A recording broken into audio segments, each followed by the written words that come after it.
সে যতই সুন্দর মধু করে হাসুক, হাসলে পরে কেমন লাগে সেই চেহারা, সেই হাসলে সেই চেহারা আজকে গোটা নৌবাবলাকে আনাচে চেনাচে রাস্তাঘাটে দেখা যাচ্ছে, খাল খাল করে দাঁত হেসে আসছে।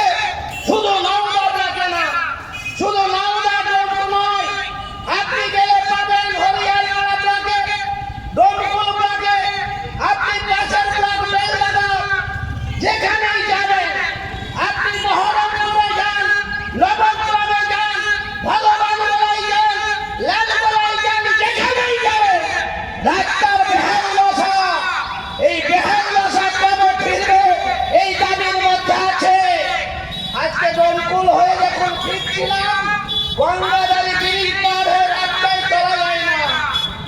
যদিও আমরা গেছিলাম কয়েকদিন আগে 9 আগস্ট যখন আমার এই ব্লকের 4 জন পরিযায়ী শ্রমিক হাসিবুল, রুবিনা খাতুন, রৌসমা খাতুন মাত্র 7 বছর 6 বছরের বাচ্চা মেয়ে যখন দিল্লিতে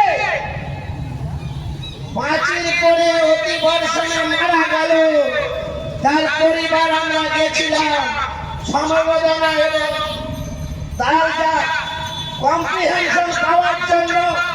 সেই রাস্তায় যাওয়া যায় না। আর সবচাইতে খারাপ হচ্ছে মধুপুর ওই অঞ্চলের প্রধানের বাড়ির সামনে মাছ ছাড়লে মাছ ছাড়া যাবে, চাষ করলে চাষ করা যাবে। এটা শুধু মধুপুর অঞ্চল নয়, গোটা নওগাঁকে, গোটা মুর্শিদাবাদ। এই রাস্তার বেহাল দশা করে ফেরাবে রাজ্য সরকার। পঞ্চায়েত সমিতির কবে ঘুম ভাঙবে? এই ব্লকের যারা কর্মকর্তা কর্মরত তাদের কবে ঘুম ভাঙবে? নিজের জামা কাপড় ঠিক মতন নওগাঁ থেকে বাড়ি ঠিক মতন ফিরতে পারে না। বাচ্চা বাচ্চা ছেলে মেয়েগুলো স্কুল কলেজে ঠিক মতন যাতায়াত করতে পারে না। আমি ধরলাম যাদের এই তৃণমূলের নেতাদের ট্যাগ মানের ফলে যাদের পকেটে 100 টাকা ছিল, 100 কোটি টাকার মালিক হয়েছে। যার কাছে বিড়ি কেনার পয়সা ছিল না, সে এখন একেবারে ওয়েল ফিল্ডার খাচ্ছে, আর 4 চাকা গাড়িতে ঘুরে বেড়াচ্ছে। তাদের নাহি টাকা বালি লাগবে না, কারণ তারা গাড়িতে ঘুরছে। আর আমরা পশ্চিমবাংলার মানুষ, এই মুর্শিদাবাদ, এই নওগাঁর মানুষ আমরা পায়ে পায়ে ঘুরছি বাড়িতে বাড়িতে। আমরা বুঝতে পারছি তাদের কি বেহাল দশা। এই রাস্তার অবিলম্বে পরিবর্তন করা দরকার। শুধু তাই না, রাস্তাঘাট শুধু পরিবর্তনের মধ্যে দিয়ে লুট চলছে। লুটের বিরুদ্ধে সোচ্চার হতে হবে মানুষকে। এই লুটের আর তোলাবাজদের বিরুদ্ধে, কাটমানির বিরুদ্ধে প্রতিদিন আমার লড়াই সাথে থাকবে। আর লড়াই থাকবে কোথায়? আমার পশ্চিমবাংলার মাটিতে মানুষের নুন আনতে পান্তা পড়ছে। আজকে বিদ্যুতের দাম সারা ভারতবর্ষের মধ্যে পশ্চিমবাংলা প্রথম কেন বলবেন না? এই বেহাল বিদ্যুতের দাম গত 24 সালের মার্চ মাসের পরে যে 3 গুণের বেশি বৃদ্ধি হয়েছে। যার বাড়িতে প্রতি বছর 2000 টাকা হতো, তাকে আজকে 10,000 টাকা গুনতে হচ্ছে। আজকে যাকে 3000 টাকা, যাকে 5000 টাকা বছরে গুনতে হতো বিদ্যুতের জন্য, তাকে আজকে 15-20,000 টাকা গুনতে হচ্ছে। কেন? বিদ্যুতের দাম কবে কমবে? স্মার্ট মিটার লাগাতে চেষ্টা করেছিল আমরা CI2 কর্মীরা। উত্তর 24 পরগনা দোকানদারদের দেখিয়ে দিয়েছি স্মার্ট মিটার লাগানো যাবে না। স্মার্ট মিটার যদি লাগে আপনার বাড়িতে, আপনার ঘরে, তাহলে বিদ্যুতের দাম আরো বেড়ে যাবে। আজকে 5 টাকা 36 থেকে 9 টাকা 37 টাকা পয়সা পর্যন্ত ইউনিটের দাম। বিদ্যুতের এই বেহাল দশা কবে কমবে পশ্চিমবাংলায়? আমরা বলবো না খেতে চাই, মানুষদের পক্ষে লড়াই আমাদের লুটে খাওয়ার মধ্যে। সেই লড়াই আমরা জানি রাখছি, বিদ্যুতের দাম কমাতে হবে। সেই লড়াই আছে। শুধু তাই না, আজকে পশ্চিমবাংলার মাটিতে দাঁড়িয়ে বিদ্যুতের বিনা পয়সায় সেচের ব্যবস্থা কোথায়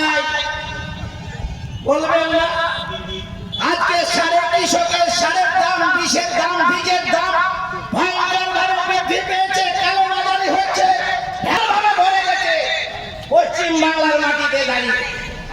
আপনাদের ব্লক আজকে এখন শীত মরশুম কাল, এখন সবজি ফসল হবে, বিভিন্ন ফসল আজকে বোনা হবে, সেই সময় সারের কালোবাজারি, এই কালোবাজারি কেড়ে দেবে। ব্লকের যদি আধিকারিকেরা না রাখে, তৃণমূলের এই পঞ্চায়েত সমিতি, পঞ্চায়েত তারা তো দেখবে না, কারণ তারা নির্বাচনের সময় মোটা টাকা নিয়ে নির্বাচন পরিচালনা করেছে। আমাদের জেলার প্রায় 19 জন 21 জন যারা এই সাড়ে ডিলারশিপ চালায়, যারা ডিলার আছে, কাউরির কাছে 100 কোটি, কাউরির কাছে 200 কোটি, কাউরির কাছে 300 কোটি টাকা নিয়েছে, যেমন বিদ্যুৎ কোম্পানির কাছে টাকা নিয়েছে, নির্বাচনের বন্ডের নামে ওষুধ কোম্পানির কাছ থেকে টাকা নিয়েছে, তেমনি ডিলারদের কাছে এত পরিমাণ টাকা নিয়েছে, যাতে সারের দাম ভয়ঙ্কর বেড়েছে, বীজের দাম, বিষের দাম, অথচ ফসলের দাম নাই। আমরা বলছি ফসলের ন্যায্য দাম দিতে হবে, আর ওই কালোবাজারি বন্ধ করতে হবে। যদি কালোবাজারি বন্ধ হয়, ফসলের দাম যদি ঠিক মতন কৃষক পায়, তাহলে আজকে আমার মুর্শিদাবাদ, আজকে নলবাড় হাজার হাজার ছেলে মেয়েরাকে আজকে বাইরে যেতে হবে না, জীবন্ত দেহে যে লাশে বাড়ি ফিরতে হবে না। কবে খুব মানবে সরকারের? আমরা তাই বলতে চাই, ক্ষেত পথে খামারে কাজ নেই, কাজ নেই, ক্ষেত পথে সারা বছর কাজ পাচ্ছে না, তাহলে এই অবস্থায় দাঁড়িয়ে আমাদের কি হবে? আজকে জিনিসপত্রের দাম আকাশ ছোঁয়া, কোন জিনিসটার দাম? আজকে ওষুধের দাম, আজকে জামা কাপড়, ওষুধপত্র, আপনি সকাল থেকে টুথপেস্ট থেকে ব্যান্ডেজ পর্যন্ত যা যা ব্যবহার করেন ভয়ঙ্কর ভাবে বৃদ্ধি হয়েছে গত 1 বছর পরে। 1 বছরের মধ্যে বৃদ্ধি হয়েছে ভয়ঙ্কর ভাবে। আপনি ভাববেন না, যারা কৃষি কাজের সঙ্গে যুক্ত তাদের প্রায় অর্ধেকের বেশি প্রতি মাসে যা টাকার খরচ হয়, তার অর্ধেকের বেশি লুট হচ্ছে এই কোম্পানিগুলোর অবাধ ব্যবসা করার জন্য, বাণিজ্য করে খুলে দেওয়ার জন্য। তাহলে যারা কৃষির সঙ্গে যুক্ত তাদের অর্ধেকের বেশি টাকা লুট হচ্ছে, যারা শ্রমজীবী মানুষ তাদের 3 ভাগের 2 ভাগ টাকা প্রতি মাসে লুট হচ্ছে। এত বেশি ভয়ঙ্করভাবে ট্যাক্স বাড়ছে, তাহলে এই ট্যাক্সের টাকা থেকে আমাদের ভাগের টাকা, আমরা বলছি 60 বছর পরে বৃদ্ধ হলে তাদের 6,000 থেকে 10,000 টাকা পেনশন দিতে হবে, তাদের পেনশনের ভাতা 1,000 টাকা কেন হবে? লক্ষ্মী ভান্ডারের টাকা কেন 1,000 হবে? কেন 1,000 টাকাটা 5,000 টাকা, 1,200 টাকাটা 6,000 টাকা হবে না? পশ্চিম বাংলায় দাঁড়িয়ে মমতা ব্যানার্জি সরকারের আশার পরে তার এমএলএদের নিজের হাতে কলম পেয়ে তাদের বেতন বৃদ্ধি করতে পারে। বুদ্ধদেব ভট্টাচার্য বললেন, মুখ্যমন্ত্রী 2011 সাল তার বেতন ছিল কত? এমএলএদের বেতন ছিল 7,000 টাকা। আজকে 3 বারে নিজের হাতে কলম পেয়ে 1,21,000 টাকা। মন্ত্রীদের ভাতা 7,500 টাকা থেকে 1,51,000 টাকা, আর মুখ্যমন্ত্রীর বেতন প্রায় 2 লক্ষ টাকা। কেন? নিজের হাতে কলম পেয়ে তাদের অভাব আছে। আর আমার পশ্চিম বাংলার, আমার এই নওগাঁ ব্লকের, মুর্শিদাবাদের যারা গরিব মানুষ খেতে খায়, নৌনান্তে পান্তা ফুরায়, তাদের 1,000 টাকা কেন হবে? তাদের কেন 10,000 টাকা পেনশন ভাতা হবে না?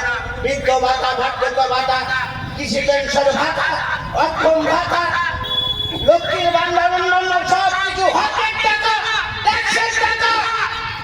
তৃণমূলের কোন নেতা মন্ত্রীর পৈতৃক সম্পত্তির থেকে আমাদের এই টাকা দেওয়া হয় না, আমাদের ট্যাক্সের টাকা থেকে দেওয়া হয়। তাহলে টাকা আমরা পাবো না, আমাদের ট্যাক্সের টাকা